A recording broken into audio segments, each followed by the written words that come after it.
Hello, everyone. This is another episode of Let's Talk Sports with Tim McKain. Before I get into the interview, I want to thank Christian Fowles for setting this interview up with Ferdinand, who is the champion, champ, as he was telling me earlier before this interview started. So, Ferdinand, thank you for first accepting this interview with me. Yeah, It was a pleasure. yeah, no problem. Thank you for having me.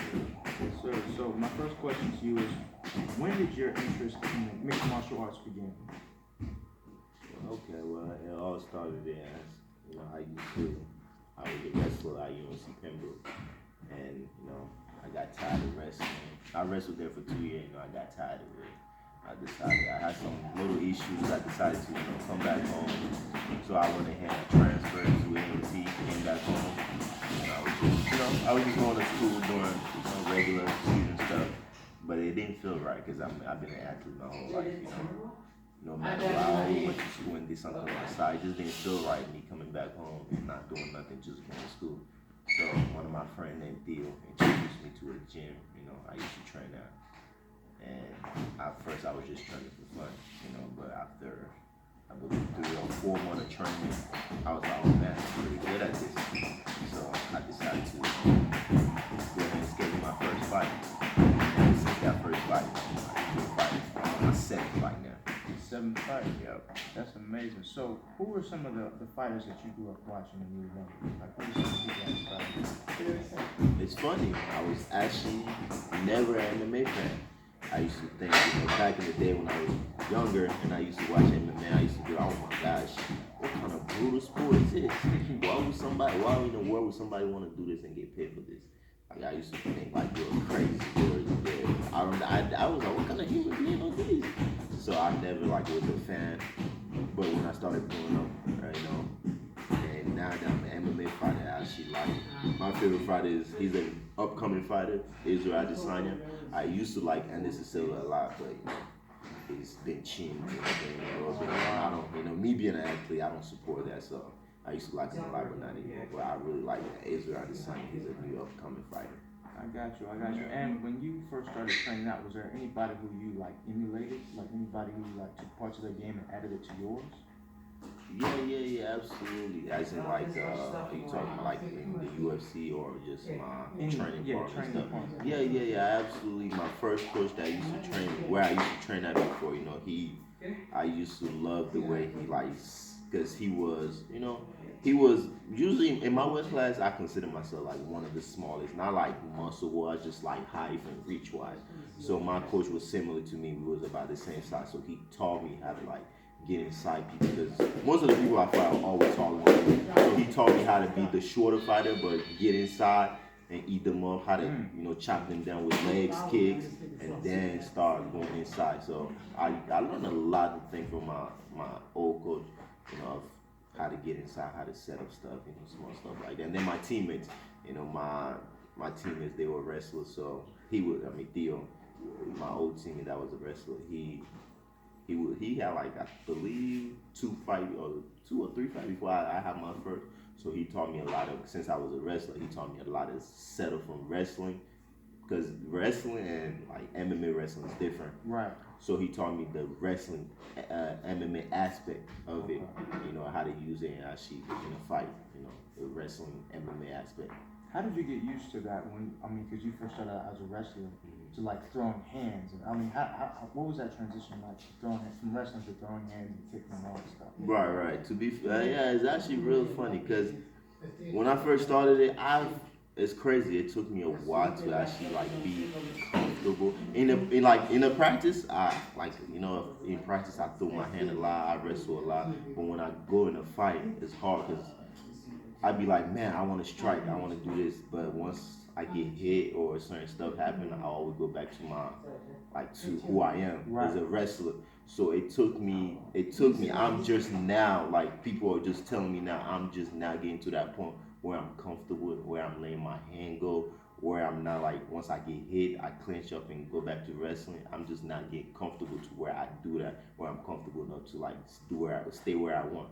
Before my first 3 fights, I was as soon as I get hit, I get timid. I go for the takedown because it's my background. Right. So I'll go back to the takedown. I'll force the takedown. I used to, I mean, that's the point of being an amateur.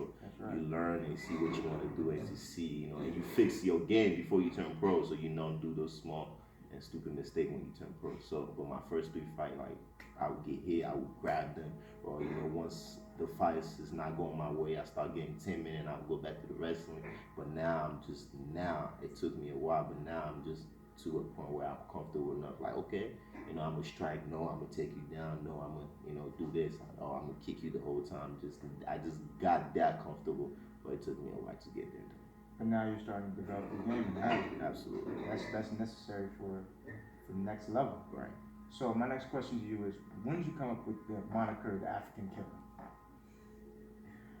So I came out with that name in January, starting January.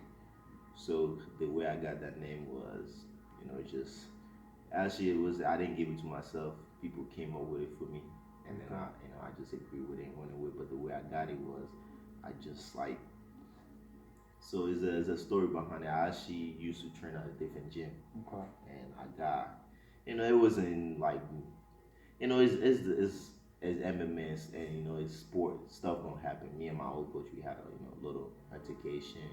Stuff didn't go right. I've been training with him for like a little over 2 years. And I had to leave the gym and stuff, so I left and I started training here. So I carry a lot of anger because everything I know, like this, the person I train with now is like he took my cardio to the next level and he tightened up all my technique. Like everything I do now, I've been knew it from the first gym I used to train at, but this gym tightened up all my technique and he took my cardio like to the next level. Like I'm serious. But I carry a lot of anger when I left my old gym because I've been training them for 2 years and out of nowhere I had to leave and just they're not strange. I mean, this gym when I first met them, they're not stranger, but I'm not comfortable with them yet. I'm just getting to know them. So I took a lot of anger from my old gym and I brought it here. And then also I was, I'm a full-time student, full-time job. Both of my parents are back in Africa. Yeah, so and I had to take care of myself, full-time job, full-time student. So I was like carrying a lot of anger and a lot of stuff I was doing, that nobody was, know about. So every time I come to practice, I practice like vicious, like I go as hard as I can. Like I don't care what anybody else or everybody else is doing around me. I'm practicing like to kill myself. I'm trying to practice until I can't go anymore. And people just look at me like, what's wrong with this dude? Like I don't speak, I'm practicing hard as hell.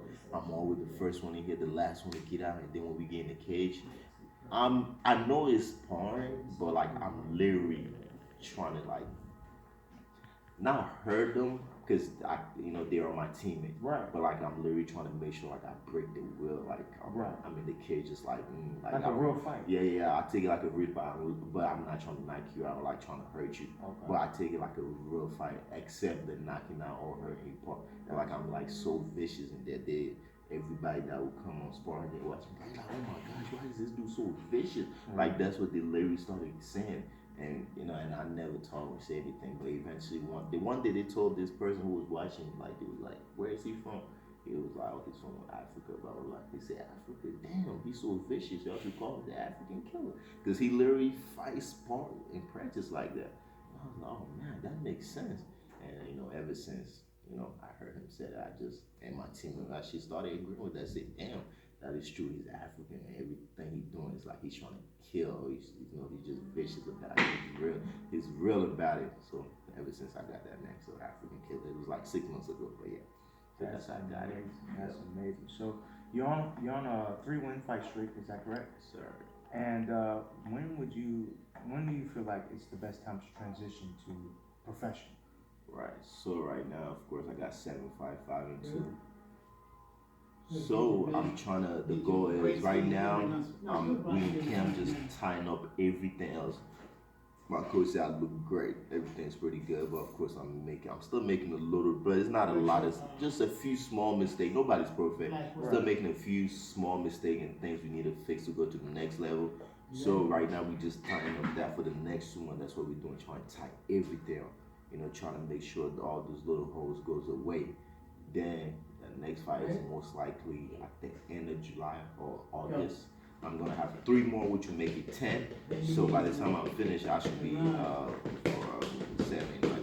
I shoot 7, 5, 6, 7, 8. So I should be like 8-2, and I'm gonna turn pro.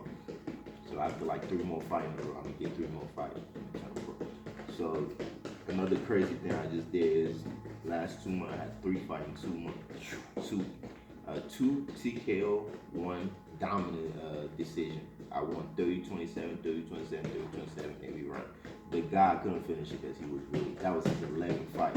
I was on when I was 3-2, he was like 6-4. I was his 11th fight.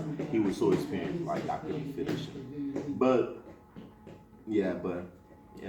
So looking around August, next fight and 2 more fights, and I'll be ready to turn pro. But definitely, for sure, next year I'll be professional. For sure, guaranteed. For sure, man. Yeah. Well, best of luck to you, Ferdinand. Appreciate you for your time. Yeah. This is another episode of Let's Talk Sports with Tim McKain. Y'all have a good one. All right, thank you so much. Appreciate you.